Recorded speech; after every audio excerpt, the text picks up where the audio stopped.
Hola a todos, buenas noches.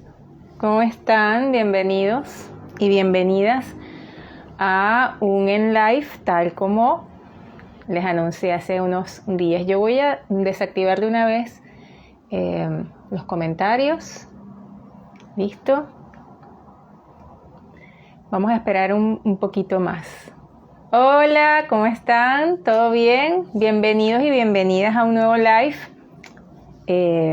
Muchas gracias. Voy a ir saludando. Muchas gracias a las personas que van conectándose. Sé que no se van a poder conectar todos porque tengo gente que está en distintos ámbitos y puntos geográficos y los usos horarios hacen de las suyas. Así que agradezco muchísimo a las personas que se vayan uniendo y en un minutito comenzamos para poder darle sentido a este video y que la gente que después lo pueda mirar una vez que esté en el feed pueda tener desde el principio casi toda la experiencia que he diseñado para este día de hoy.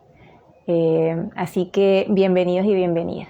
Bueno, voy a ir saludando. Hola, Luz del Tarot. Voy a aprovechar de hacer un chivo acá. Es maravillosa leyendo el tarot. Creo que está en Colombia en este momento, ¿no es así? Y sí, y espero que puedan contactarla y seguirla también. Voy a dejar su dirección abajo en la descripción del video. Bueno, yo voy a comenzar el video de hoy hablando un poco de cómo surge la idea del Laboratorio de Mar, que es un espacio de escritura autobiográfica. En esencia, para quienes no me conocen todavía, soy Mar Solaire Quintana, soy escritora profesional con muchos años en el campo de la escritura para terceros y escritura personal. Y en los últimos años, sobre todo los años pandémicos, decidí sistematizar toda la información y la experiencia que tengo y volcarla sobre un espacio en el que tenga un sentido coherente y completo de expresión de alguna manera de la interioridad de los seres humanos.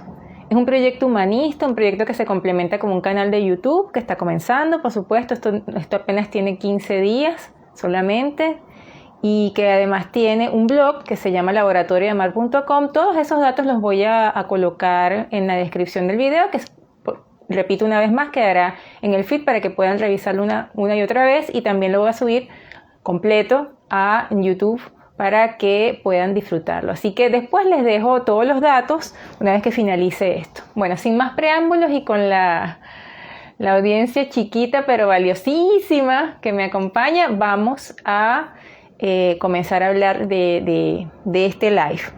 El live, como todos los que he pensado, diseñado para este espacio de escritura autobiográfica, autorreferencial, siempre se va a decidir en comunidad. Por lo tanto, este es el segundo y la consulta que hice fue precisamente qué querían que desarrollara el día de hoy. Las opciones eran escritura de diarios, del diario personal, diario íntimo, que sería el journaling en términos anglosajones.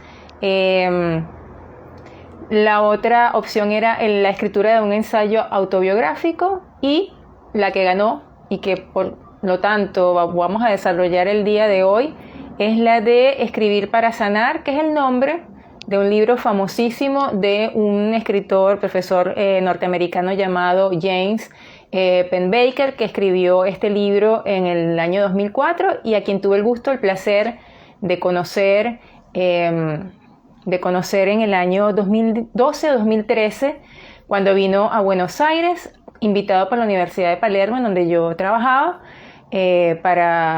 invitado por la Facultad de Psicología. Porque en realidad todo esto que vamos a hablar el día de hoy mueve muchísimo los aspectos psicológicos de la escritura como práctica.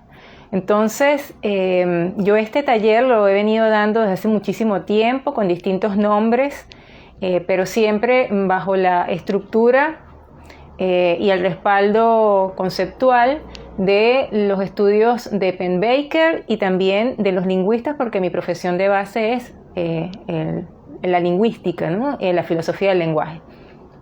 Así que bueno, ganó pero por muchos votos, la opción de escribir para sanar, lo que ya es en sí mismo un síntoma de que algo nos está pasando como seres humanos en un conjunto social, y que se ha exponenciado, se ha multiplicado esa sensación, esa necesidad de sanación en los últimos años, no solamente por la enfermedad en sí misma que representa el COVID-19 que ha generado esta pandemia, sino también por las secuelas y la cantidad de cosas que han salido a raíz de este confinamiento y luego de toda la incertidumbre que causó y que sigue causando.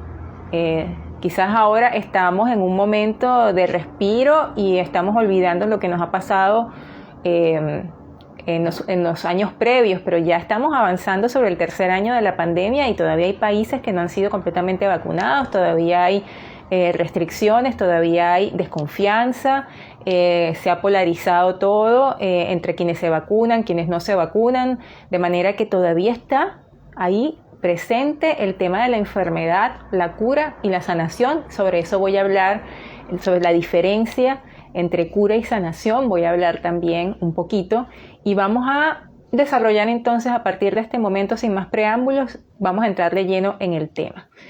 Cuando hablamos de escritura, yo no me refiero necesariamente a la escritura como literatura, es decir, yo no me estoy refiriendo acá a la escritura literaria. En el live pasado, que está en el feed de mi cuenta, de esta cuenta Laboratorio de Mar, explico un poco por qué la escritura de memorias personales, estrictamente en ese punto básico que desarrollé, es producto de la cultura escrita. Sin embargo, ahí insistí que para abordar la escritura sanadora, la escritura autobiográfica, la escritura autorreferencial, no es necesario pensar en términos literarios. Eso puede venir aparejado con el desarrollo de la escritura, pero en general la escritura es un acto cultural que traduce el lenguaje, que en principio es verbal, de manifestación oral, y que lo traduce con diversos fines. El primero, el principal de ellos, es el registro, es la memorización. Escribimos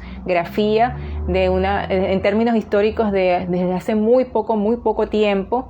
Entonces, el hecho de poder registrar el habla tuvo como principal función que no se olvidara, ¿no? lo que habláramos, en términos ya de conciencia histórica del ser humano a medida que fue evolucionando y que fue desarrollando la cultura humana como tal. De manera que mientras tenemos miles y miles de años hablando, desarrollando el lenguaje que es instintivo, que forma parte de nuestra naturaleza de animales humanos, la escritura, en cambio, es algo que se ve en principio como accesorio, y cuando se transforma con el paso del tiempo en literatura, se convierte en artificio, es decir, ya contempla otros aspectos, otros elementos que se van agregando o no a ese tipo de expresión. Entonces, cuando empezamos a hablar de escribir para sanar, lo que quiero dejar en claro es que no estamos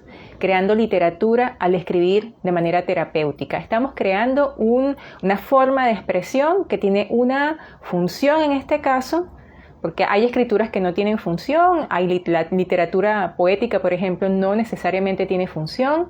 Así que lo que tratamos de hablar acá es sobre la función específica de la escritura como forma de hacer terapia para buscar una sanación. Entonces, desarrollemos un poquito la etimología de la frase escribir para sanar, que me parece súper interesante, importante, y que es el aporte que yo puedo brindarles a ustedes, que es acomodar todas las piezas de esos legos para darle una forma y un sentido a lo que yo estoy buscando acá. La palabra terapia, como casi todas las palabras que usamos en el lenguaje, en nuestro idioma, en nuestra lengua, viene del griego terapeia, que significa específicamente tratamiento. Es decir, cuando hablamos de terapia, hablamos de un tratamiento. Sin embargo, el tratamiento está siempre asociado, o estuvo siempre asociado, a la medicina o a una intervención o una perspectiva objetiva para curar el malestar del ser humano o de los animales, desde que Hipócrates, el famoso médico griego que es la base, el punto de partida en términos históricos de toda la historia médica occidental, dispone la palabra terapia como tratamiento médico para restituir lo perdido. Es decir, el tratamiento tiene que ver con la enfermedad desde el punto de vista de Hipócrates. Por lo tanto, el tratamiento como palabra ya pasó en el léxico y en la doxa, es decir, en términos de conocimiento con sentido común, a referirse a la cura de una enfermedad. Sin embargo, no siempre el tratamiento estuvo relacionado con la enfermedad. También estuvo relacionado con otros ámbitos que me gustaría desarrollar porque es súper interesante. La palabra terapia también tiene una etimología muy relacionada a la palabra terapón, que significa escudo. Entonces ahí comenzamos a hacer relacionamientos entre palabras.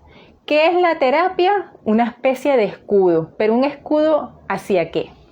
Entonces, si volvemos a la mitología, en este caso griega, el escudo, que también se conoce como égida, es un elemento de la mitología clásica grecolatina muy importante y que también tiene sus antecedentes en Egipto y en otras culturas previas a los griegos, a la griega.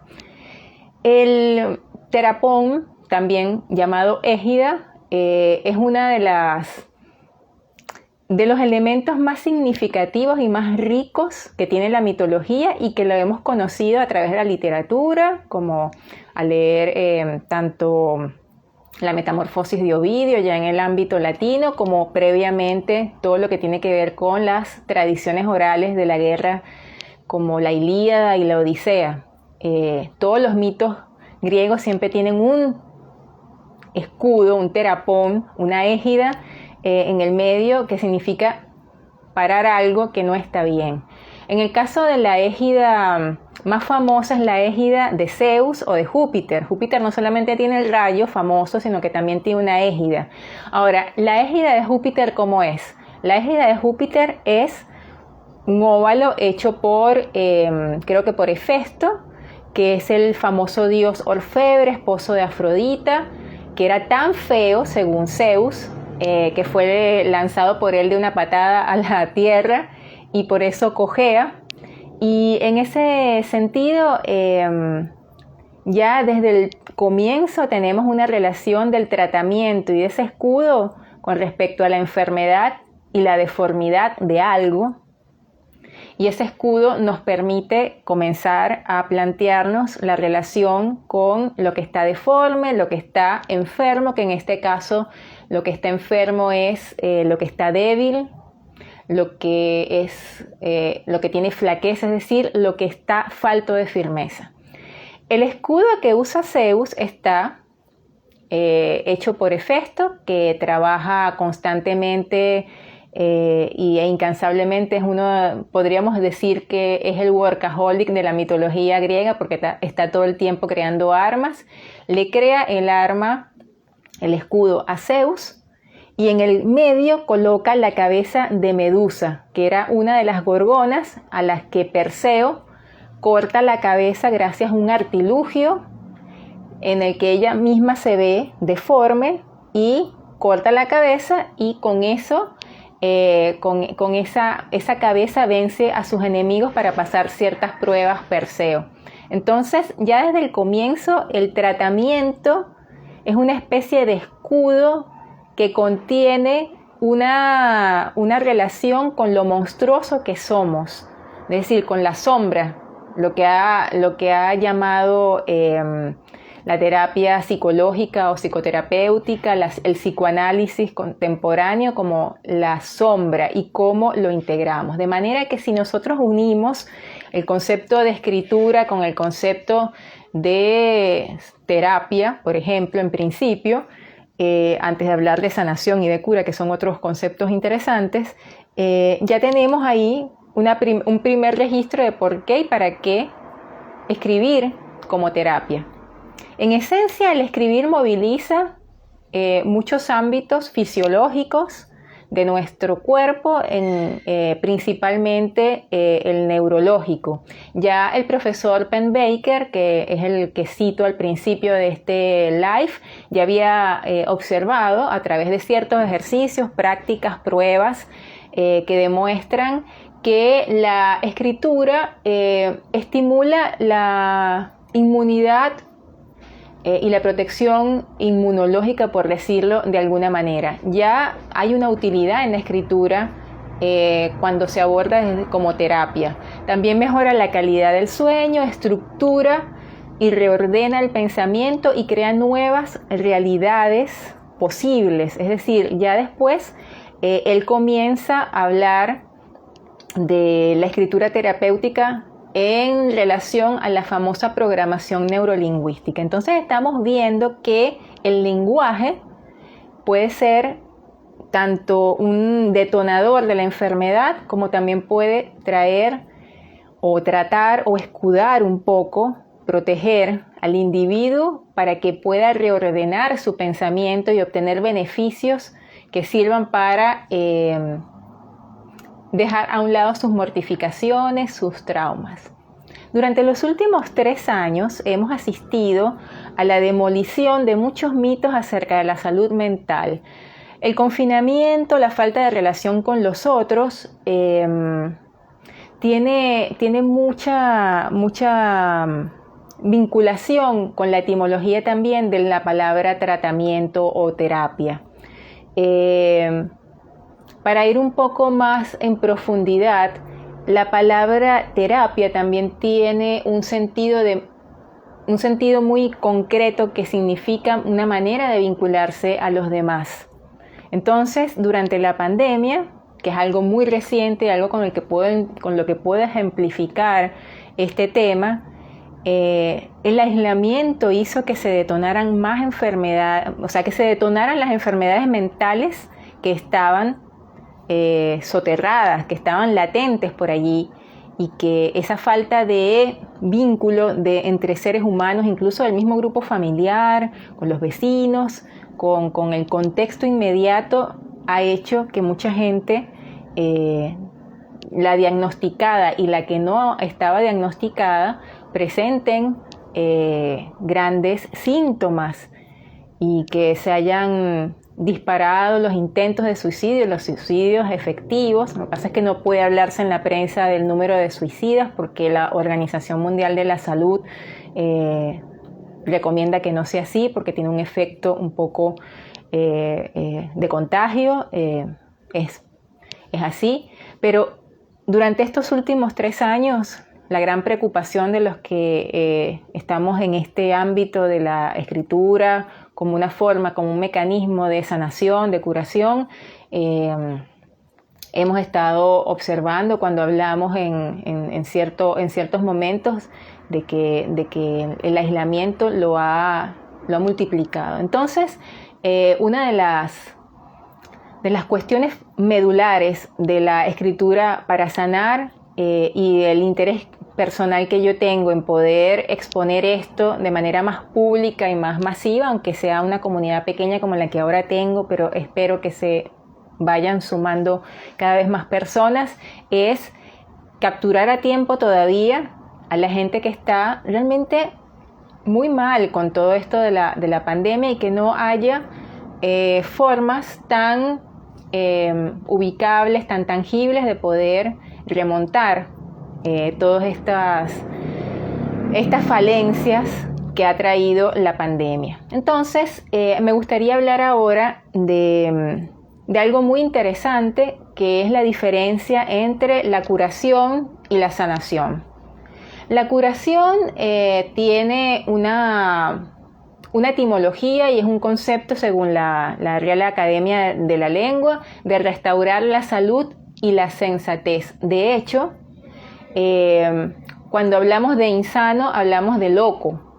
El insano es el loco. El insano, sobre todo, se asume como insano mental. Por lo tanto, la salud sanada o la sanación tiene que ver con la restauración de la sensatez, la restauración de la salud. Por lo tanto, la sanación sería la curación, que es concepto mucho más objetivo y que tiene mucho más que ver con la medicina o la psicología o algo que esté dentro de los límites del estudio sistemático, de las pruebas concretas, de la ciencia, en otras palabras.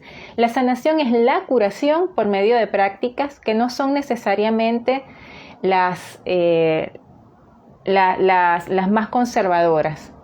La sanación tiene que ver con la curación por medio de terapias alternativas y por medio de prácticas incluso esotéricas.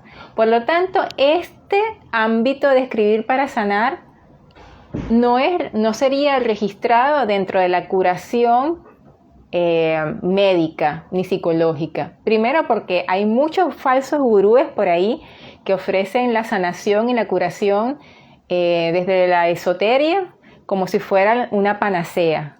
Acá no se trata de esto, acá se trata de desarrollar de manera consciente y responsable prácticas que permitan a los individuos poder asumir un proceso de sanación por medio de una alternativa, que en este caso es la escritura. Pero entonces, ¿cómo podemos abordar la escritura con finalidades terapéuticas o la finalidad última de sanar? Esa es una de las preguntas que James Pennebaker se hizo en Escribir para Sanar, el libro que le da el nombre a muchos talleres como el mío y que ha inspirado a muchas personas como yo a pasar ya de la lingüística teórica, de los estudios de la escritura creativa teórica, a las prácticas escriturales que permiten a las personas poder acercarse a sanar. La gran pregunta es, ¿qué vamos a sanar? Y es la pregunta del millón. ¿Por qué? Porque mucha gente ya tiene de entrada negación. Si hay personas que en pleno siglo XXI todavía ven como algo absolutamente innecesario la asistencia de psicólogos, de psicoanálisis o de psiquiatras para poder recuperar su bienestar y su salud mental, imagínense lo que significará entonces para personas la resistencia a este tipo de alternativas. La pregunta básica que la gente, al menos en este lado del mundo, hace es ¿para qué sirve eso? ¿Cómo se come eso? ¿Cómo se asimila eso? ¿Por qué? Porque hay una gran negación acerca de y hay una gran resistencia ante la insistencia de esa posibilidad. Yo reconozco que hay un sistema de positividad tóxica que lo ha invadido todo, con que hay que ser feliz, hay que ser pleno, hay que buscar el propósito de vida, hay que estar sano, saludable, equilibrado. Pero en la práctica, tanto el equilibrio como la sanidad mental, la sanidad física es un asunto, y la curación física es un asunto muy complicado. No es fácil transitar la enfermedad, el diagnóstico y la cura, porque puede que esa cura no llegue nunca, que llegue la sanación, que es un aspecto muchísimo más subjetivo en este caso. Entonces, me parece importante que esto se asuma desde el principio como una práctica alternativa. A ver, ¿cómo abordamos entonces la escritura?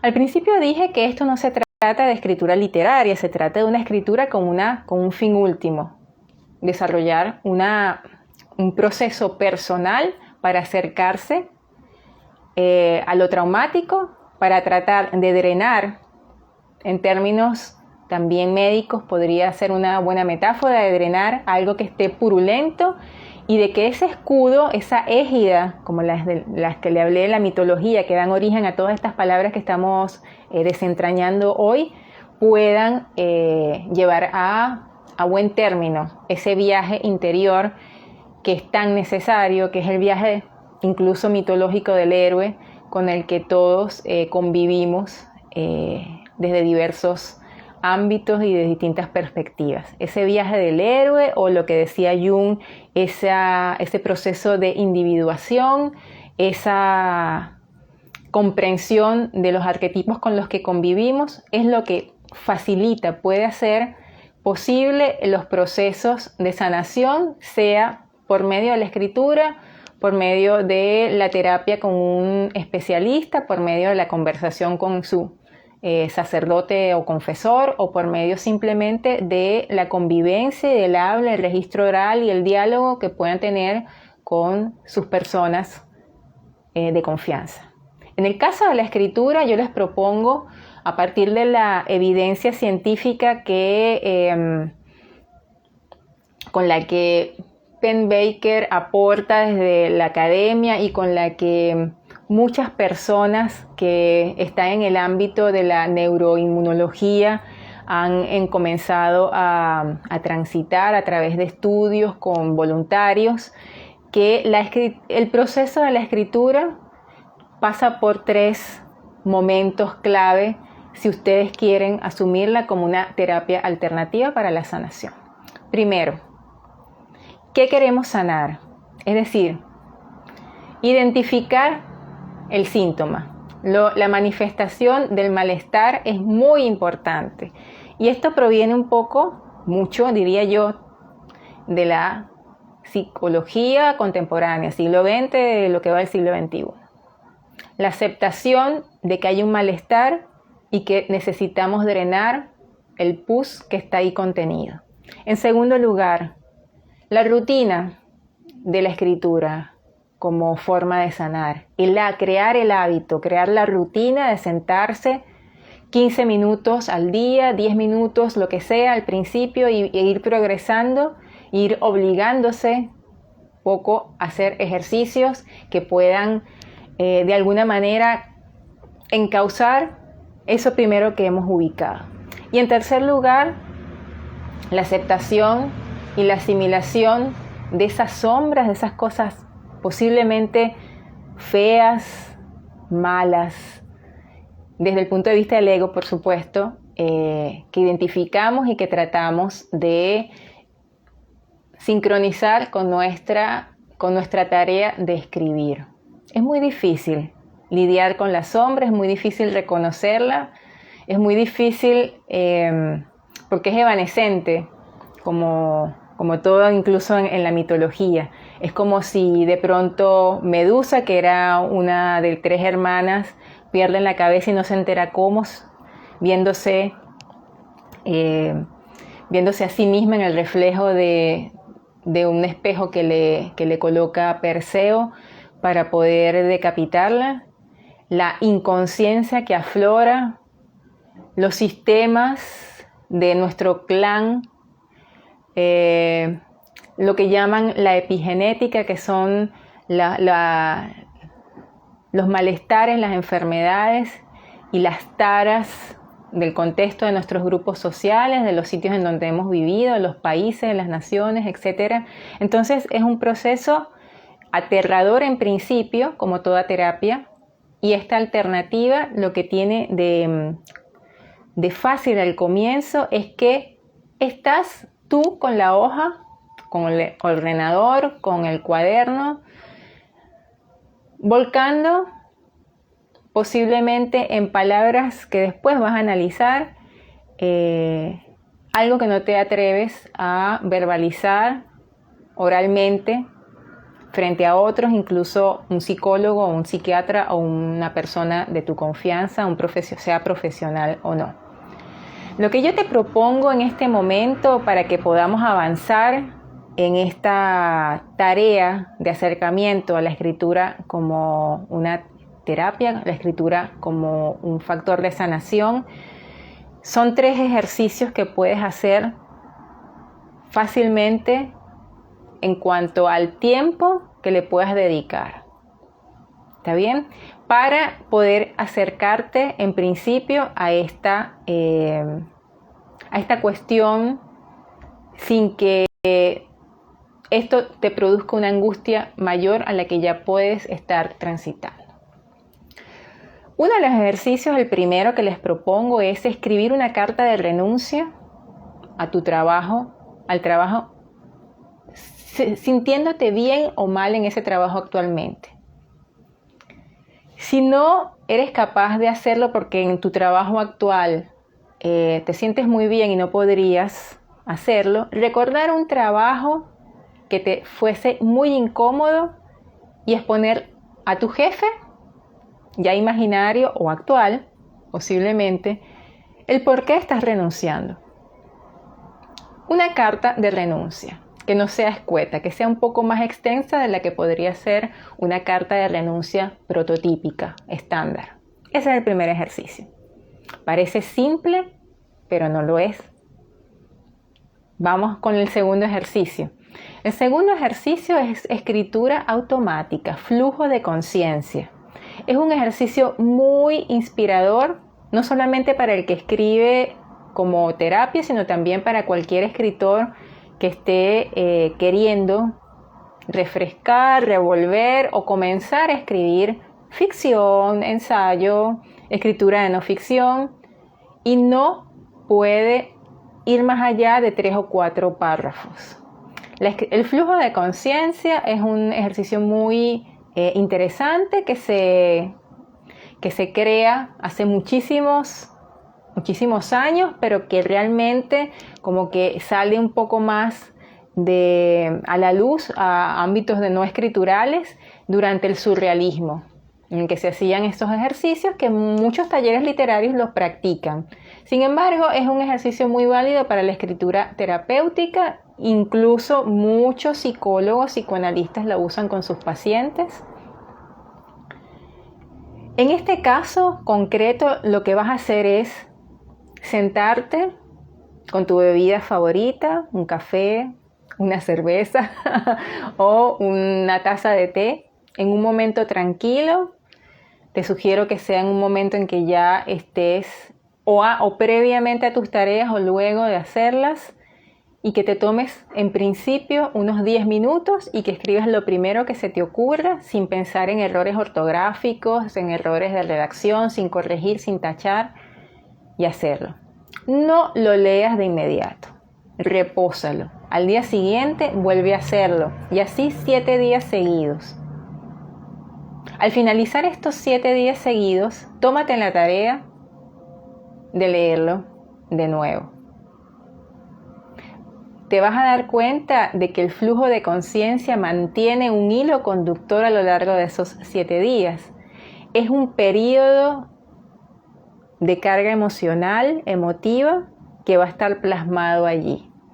El inconsciente comienza a trabajar y a manifestarse sobre la hoja de papel, y puede ser el punto de partida para hacer otros ejercicios, un poco más complejos, un poco más elaborados y, si se quiere, un poco más aterrizados a lo que sería una estructura de pensamiento más formal. Y el tercer ejercicio que te propongo es bastante más simple, que incluso podría ser el primero, pero que en términos emocionales y, si se quiere, espirituales, es un poco el más complicado de todos, paradójicamente hablando. Es hacer listas. Hacer listas de las emociones o de las situaciones que te han gustado en los últimos 6 meses. Hacer una lista de lo que te ha disgustado en los últimos 6 meses.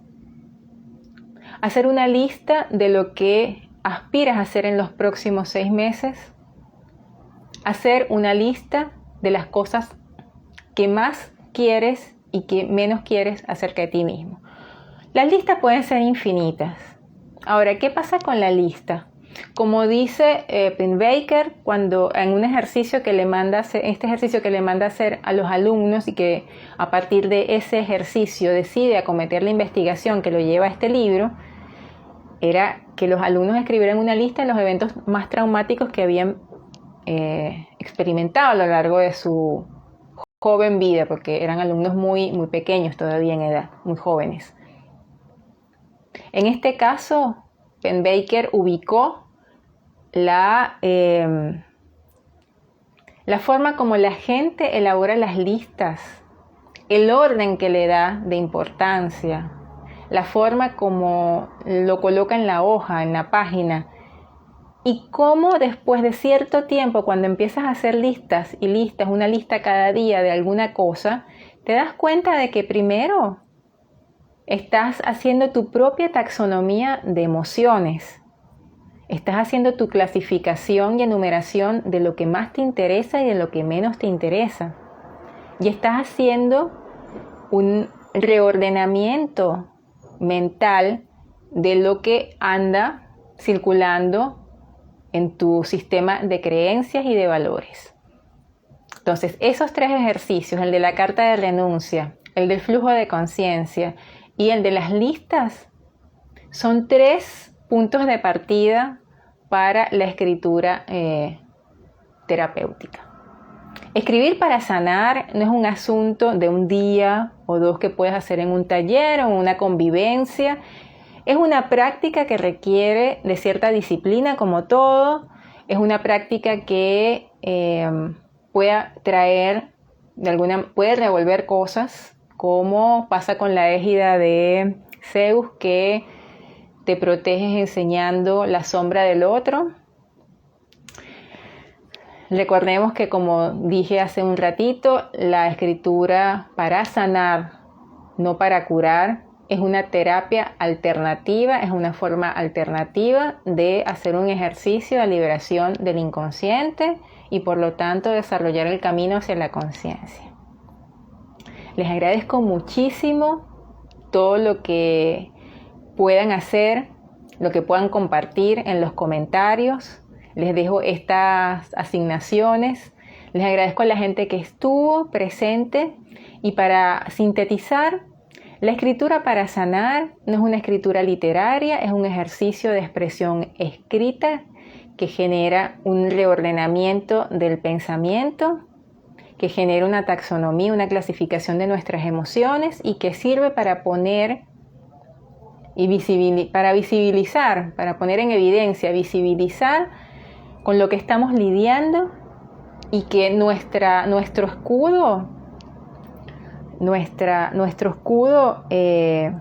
impide que nos llevemos de alguna manera bien con los demás, porque estamos proyectando sobre ellos un montón de aspectos que terminan hiriéndonos a nosotros mismos.